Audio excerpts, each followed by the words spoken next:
الحمد لله والصلاة والسلام على رسول الله. اما بعد، به ما سوال آمده است که مسئله حیض را به ما درستر و روشن‌تر فهمانید.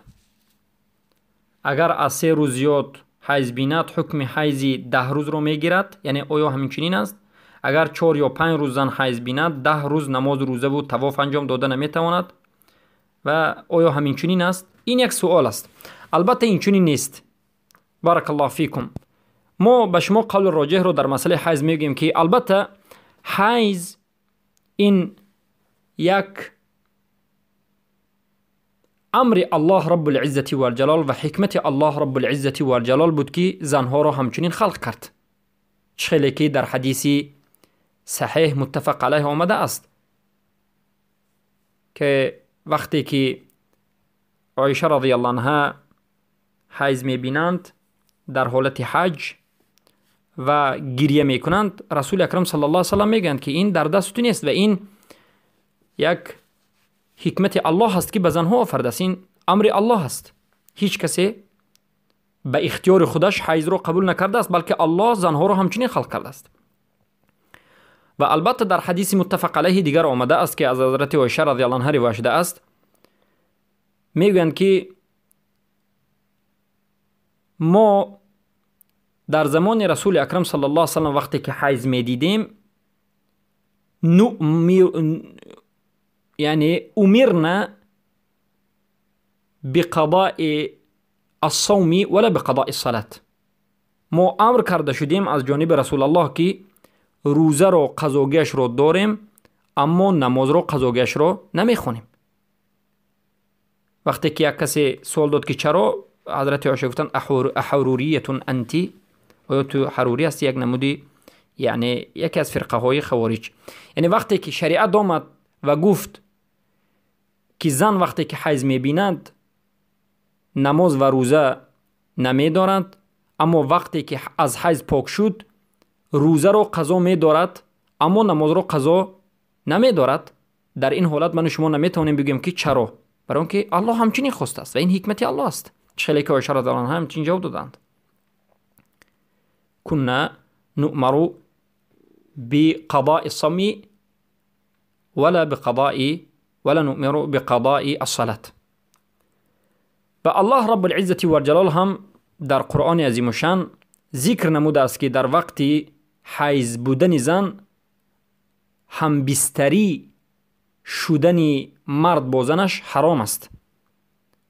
یسألونک عن المحیض قل هو اذى فاعتزلوا النساء في المحیض. ای رسول اکرم صلی الله علیه وسلم، ای محمد، تو را مردم در مسئله حیض سوال میکنند، بگو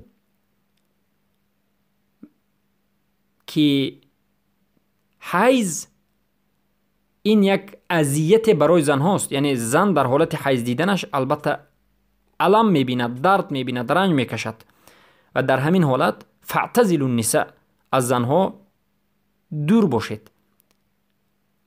البته از زنها دور باشید معنیش این نیست که با زنها در یک جا خواب نکنید، با همراهی زن خود در یک بستر خواب میکنید، اما علاقه جنسی کردن البته جایز نیست. بارک الله فیکم. و در حدیث دیگر آمده است که این هم حدیث صحیح است که عایشه رضی الله عنها میگویند که وقتی که حیض میشدند رسول اکرم صلی الله علیه و سلم عایشه رضی الله عنها را بوسه میکردند و یتزر، یعنی مادرمان عایشه رضی الله عنها را ازارشون را میپوشوندند اما دیگه بوسه میکردند. پس این تمامی مسائل حیض را البته گفته ما مختصرا بیان نمیکن. مسئله حیض بینید مسئله بزرگ است، اما روزش چگونه است؟ بعضی از مذهب‌ها، مذهب ابو حنیفه رحمه الله، گفتند کمترین روز حیض این 3 روز است و بسیارترینش 10 روز است. و البته این قول راجح نیست و قول ضعیف است. قول راجح این است که کمترین وقت حیض حتی 1 ساعت شدنش هم ممکن است، خیلی که مذهب احمد ابن حنبل است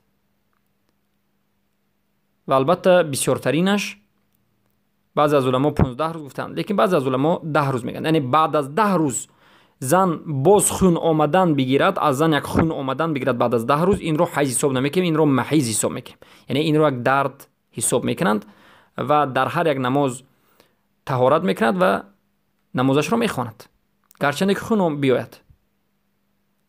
اما اگر زن از 3 روز زیاد حیض بیند، مثلا 4 روز حیض دید و حیضش خشک شد، آیا 10 روز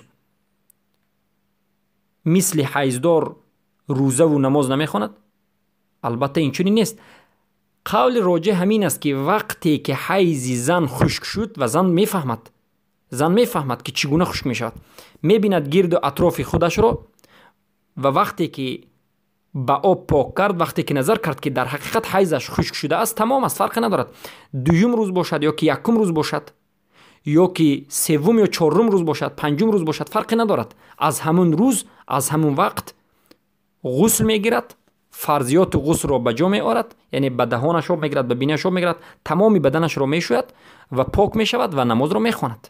و از همون روز، اگر از نصف روزی باشد از نصف روزی، اگر شب باشد از نماز شب. نمازی بعضی از علما شام و خفتن را گفتند و بعضی از علما فقط عشاء را گفتند، یعنی خفتن را گفتند. یعنی این خیلی نیست که زن اگر حیض بیند از 3 روز زیاد مثلا 4 روز شود و خشک شود هم باز تا 10 روز بیستد مثل حیضدار. این چنین نیست. بارک الله فیکم. از همون روزی خوششویش، از همون وقتی خوششویش حیض پاک است، از حیض پاک است، فقط باید غسل بگیرد. بارک الله